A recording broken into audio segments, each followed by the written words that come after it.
अभी क्या होता है जब आप एक सर्विस कंपनी के लिए काम करते हो जैसे कि टीसीएस, इन्फोसिस, कैपजेमिनी, कॉग्निजेंट, बहुत सारी कंपनीज है। तो आप जब एक सर्विस कंपनी के साथ काम करते हो तो ये सर्विस कंपनी आपको सपोज एक सपोर्ट प्रोजेक्ट में लेती है, L1 सपोर्ट प्रोजेक्ट, जहां पर आपका काम है टिकट्स सॉल्व करना on an on going basis. जो टिकट्स का नेचर होता है वो सिमिलर होते जाता है, सेम टाइप ऑफ टिकट बार बार आएगा, अलग अलग कस्टमर के लिए, अलग अलग क्लाइंट्स के लिए। तो आप मान लीजिए पूरी टीम मिल करके 30 लोगों की टीम है और 1000 टिकट सॉल्व कर रहे हैं महीने में। तो जो क्लाइंट है, जो क्लाइंट कंपनी है जिसके लिए आप ये काम कर रहे हो, वो आपकी कंपनी को मतलब आपके एम्प्लॉयर को एक कॉन्ट्रैक्ट देते हैं saying that we need to outsource this support work. ये सपोर्ट का काम है, लगभग 1000 से 1500 टिकट्स आएंगे और आपको सॉल्व करने हैं। तो हमारा जो एम्प्लॉयर है मतलब service company, let's say TCS और इन्फोसिस, वो बोलेगा कि इस काम करने के लिए मुझे 30 लोगों की ज़रूरत है और एक बंदे के मैं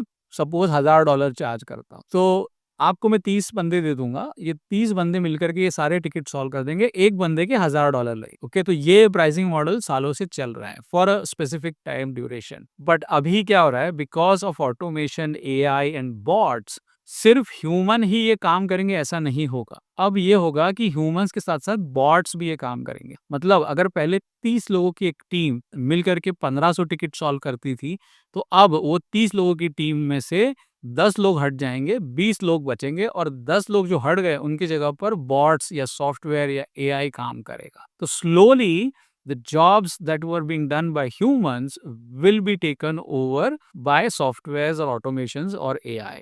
तो ये ओवरनाइट नहीं होगा, मतलब ऐसा नहीं होगा कि 30 के 30 लोगों की नौकरी रातों रात चली गई। Overnight nothing is going to happen, but slowly you will see somewhere आपकी टीम में 1-2 सॉफ्टवेयर एप्लीकेशंस आ गए, बॉट्स आ गए जो आपका काम कर रहे हैं। अगर वैसा है, अगर आप देख रहे हैं कि manual repetitive tasks whether in support और टेस्टिंग और अदरवाइज ऑल्सो एक सॉफ्टवेयर के थ्रू होना शुरू हो गया है, तो इसका मतलब है it's a alarm, right? It's a danger alarm for you that if in a team of 30 people, if one or two or 10 or 15 are removed, then the bots can also take up your job.